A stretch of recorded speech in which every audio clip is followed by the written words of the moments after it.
Suamiku ternyata orang kaya. Bagian 38. Aku tidak mau kau merasa tidak nyaman di sana, sayang. Aku ingin kau hidup bahagia, tidak sengsara seperti sebelumnya. Kinar tersenyum. Ia mengusap lembut pipi suaminya. Memang selama ini Mas Tara tahu aku sengsara. Menurutmu, kau pikir suamimu ini tidak pernah memantaumu apa? Walaupun dari jauh. Leon mengecup lekuk lehernya sekali, membuat Kinara menggeliat-geli sembari terkekeh lalu melepaskan. Sayang, Leon membenamkan wajahnya di ceruk leher istrinya. Iya cinta. aku berjanji akan menjagamu. Kinar tersenyum. Aku akan tetap ada untukmu. Karena apa? Aku akan merasa sangat bersalah jika sampai aku tidak bisa melindungimu lagi. Makanya untuk saat ini, aku akan tetap berusaha berdiri di depanmu sebagai bentengmu. Karena aku tidak ingin orang lain menyentuhmu untuk melukai, termasuk ayahku sendiri. Kinar menitikkan air matanya. Aku percaya padamu cinta. Kinara melingkari leher sang suami, lalu menurunkan kepalanya guna mengecup bibir suaminya. Aku mencintaimu, Mas Tara. Terima kasih untuk cinta tulusmu. Leon tersenyum. Ia pun menurunkan wajahnya untuk mengecup bibir itu lagi. Dan menikmati malam penuh cinta mereka dengan cumbuan. Karena Leon masih belum berani mengajaknya bersenggama. Semua karena kondisi sang istri yang masih belum sehat betul. Aku tak ingin lagi berada jauh darimu. Biarkan kapal ini berlayar menerjang ombak pasang. Aku adalah nahkoda terhebat. Itu yang perlu kau percaya, Kinara. Jadi tak perlu khawatir kapal ini akan karam. Langit yang masih temaram, namun sudah mulai riuh di rumah belakang, di mana para pelayan sudah mulai sibuk menyiapkan sarapan pagi dan bebenah rumah. Sementara di kamar Leonard, mata Kinar mulai mengerjap. AC kamar itu benar-benar membuatnya menggigil. Mungkin karena ini hari pertamanya di rumah Tara. Ia belum terbiasa tidur dengan pendingin udara. Berbeda dengan Tara, sedikit terheran-heran Kinar kala mengingat suaminya tidur di rumah dia dulu. Dia memang pernah mengeluh kepanasan, namun itu hanya cara Tara agar bisa tidur satu kamar. Jika diingat-ingat, hal itu membuat hati Kinar bergetar lagi. Kinar memutuskan untuk beranjak dan bebersih terlebih dulu, lalu berjalan keluar setelah memastikan sang suami masih terlelap dalam tidurnya. Sebenarnya dia belum apal denah di rumah yang luas ini. Ada sedikit ketakutan dia akan nyasar di sini. Ya, walaupun mudah saja untuk bertanya pada pelayan di sana. Namun tetap saja, pikiran polosnya menangkap bahwa dia bisa tersesat di rumah ini. Kinar melangkahkan kakinya perlahan, mengamati seluruh interior rumah ini. Rumah yang mendominasi warna gold dan hitam, namun tetap ada putihnya. Benar-benar rumah yang sangat elegan dan super mewah bak istana. Kaki Kinar sudah berpijak pada area dapur, di mana para chef profesional sudah mulai bekerja mengolah makanan. Dengan api yang membara, alat masak yang lengkap, dan seragam koki mereka. Aku tahu keluarga ini adalah orang berkelas. Namun kenapa pula harus ada koki khusus seperti ini? Hanya untuk sekedar masak saja. Nona muda, panggil seseorang dari belakang mengagetkan Kinar. Ia pun menoleh ke belakang, dan pria itu membungkuk. Apa yang sedang Nona lakukan di sini? Dapur sangatlah kotor, Nona. Sebaiknya Nona kembali ke kamar. Maaf Pak, saya hanya berjalan-jalan sebentar. Kinar tersenyum dan Parudi pun turut tersenyum. Mari saya antar ke kamar, Nona. Tuan muda sudah bangun. Beliau mencari Anda. Oh, begitu ya? Terima kasih, Pak. Kinar berjalan setelah Parudi membungkuk dan berjalan lebih dulu. Di dalam kamar itu Leon sudah duduk di atas ranjangnya. Rambutnya yang basah menandakan dia baru saja mandi. Dengan senyum tersungging di bibir, Kinar mendekati Leon yang sudah merentangkan kedua tangannya. Kau dari mana saja? Tanya Leon saat Kinar sudah duduk di pangkuannya. Hanya berjalan-jalan melihat-lihat rumah. Aku kan memintamu untuk beristirahat. Aku sudah bilang kan, kalau aku sudah sehat. Leon tersenyum.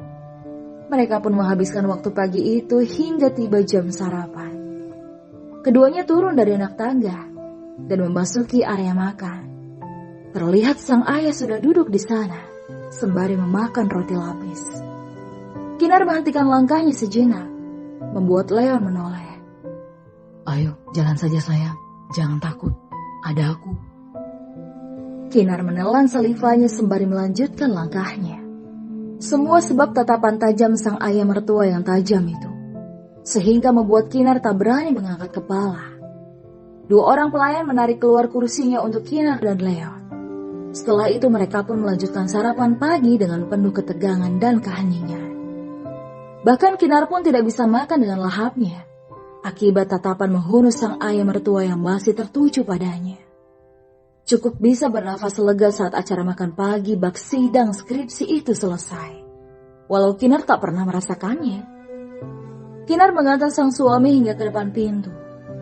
Leon berbisik pada Pak Rudi agar memberitahukan apapun yang terjadi pada istrinya selama Leon bekerja.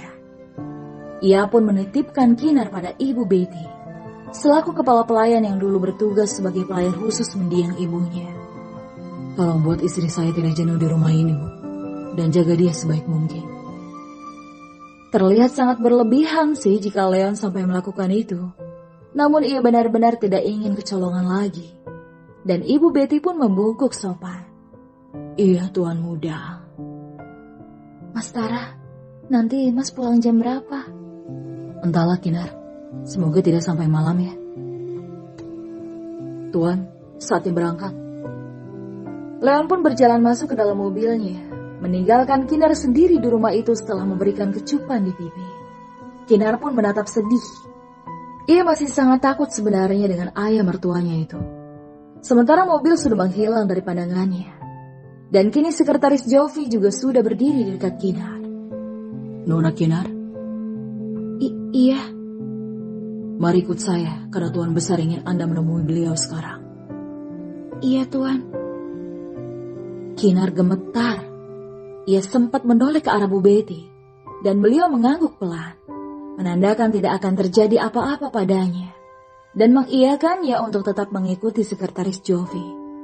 Dan kini kakinya mulai melangkah masuk mengikuti langkah sekretaris Jovi itu. Jantung yang berdebar kencang, dan kaki yang teramat kaku melangkah, seolah turut membuatnya tak yakin bahwa dirinya akan selamat. Belum lagi ekspresi sekretaris Jovi yang sangat dingin itu. Ia bahkan tidak mengeluarkan suara, walau hanya helaan nafas. Beliau terus berjalan di depan menaiki anak tangga, hingga sampai pada pintu sebuah ruangan yang tak kalah besarnya dengan pintu kamarnya dan sang suami. Sekretaris Jovi membuka pintu itu setelah mengetuknya beberapa kali. Silakan, Nona. Ia mempersilahkan Kinara masuk lebih dulu. Ya Tuhan, aku benar-benar takut. Kinar masih mematung di depan pintu. Nona, masuklah. Tuhan sangat tidak suka menunggu. Dia pun berdoa dalam hati, mengiringi setiap langkah kakinya memasuki ruangan kamar yang sangat luas. Mungkin bisa dibilang lebih luas dari kamarnya bersama Mas Tara. Semakin masuk gadis itu, dengan sekretaris Jovi berjalan di belakangnya. Ia pun mendapati sang ayah mertua tengah duduk di sofa, dengan kaki diluruskan.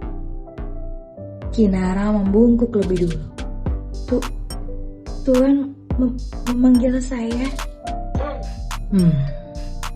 Hening sejenak.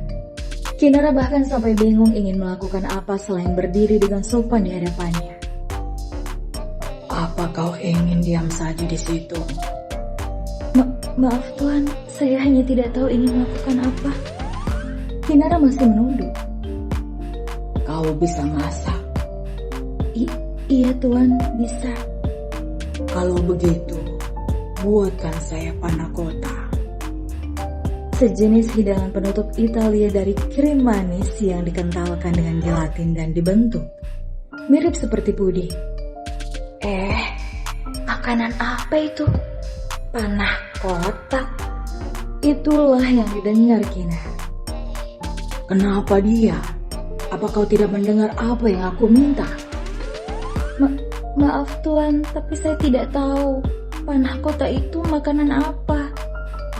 Mendengar ucapan Kinara, Sekretaris Jovi tersenyum tipis. Ia ingin mentertawakannya, namun tak berani. Karena Kinar menyebutnya panah kota.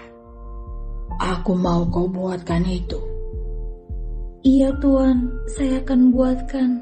Tapi apa itu panah kota? Saya sungguh-sungguh tidak tahu. Dasar bodoh.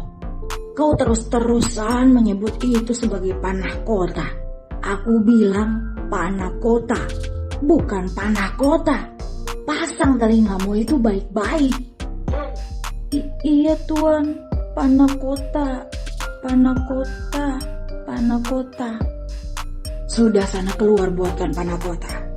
Namun jangan terlalu manis, karena aku punya kadar gula darah yang lumayan tinggi. Duh, bagaimana cara aku membuatnya? Sedangkan melihat makanan itu saja belum pernah. Kinar hanya garuk-garuk kepala. Hei, masih mau diam di situ? Iya Tuan, tapi Harus enak. Jika tidak, maka kau harus melupakan Leonard. baiklah Tuan, saya akan mencoba membuatnya. Bagus, keluarlah. Kinar pun membungkuk lalu berjalan keluar dari kamar besar itu. Sembari berjalan, dia terus berpikir, makanan seperti apa panah kota itu? Karena ayah mertuanya berpesan agar tak terlalu manis. Berarti makanan itu sejenis makanan manis. Kinar terus berpikir keras hingga sampailah dia ke lantai dasar. Ibu Betty pun sudah menunggunya. Nona, Betty membungkuk. Bu Betty, ibu tahu tidak panah kota itu apa? panah kota sejenis puding Italia, Nona. Ah, iya. Tuan Baskara minta saya membuatkan itu. Ibu Betty hanya tersenyum. Dessert itu adalah makanan yang sering dibuatkan mendiang Nyonya Diana. Dan termasuk makanan penutup kesukaan Tuan Besar. Beliau selama ini tidak pernah mau memakan panah kota lagi semenjak Nyonya wafat. Karena bagi Tuan, tidak ada panah kota yang seenak buatan Nyonya. Anda sangat beruntung, Nona, karena Tuan meminta Anda membuatkan itu. Namun jika Anda gagal, mungkin akan menjadi kesialan untuk Nona. Kinara membeku. Ia pun semakin khawatir dengan ini. Apa mungkin ini cara Tuan Baskara untuk mendekap? Apa mungkin ini cara Tuan Baskara untuk mendepaknya? Bersambung.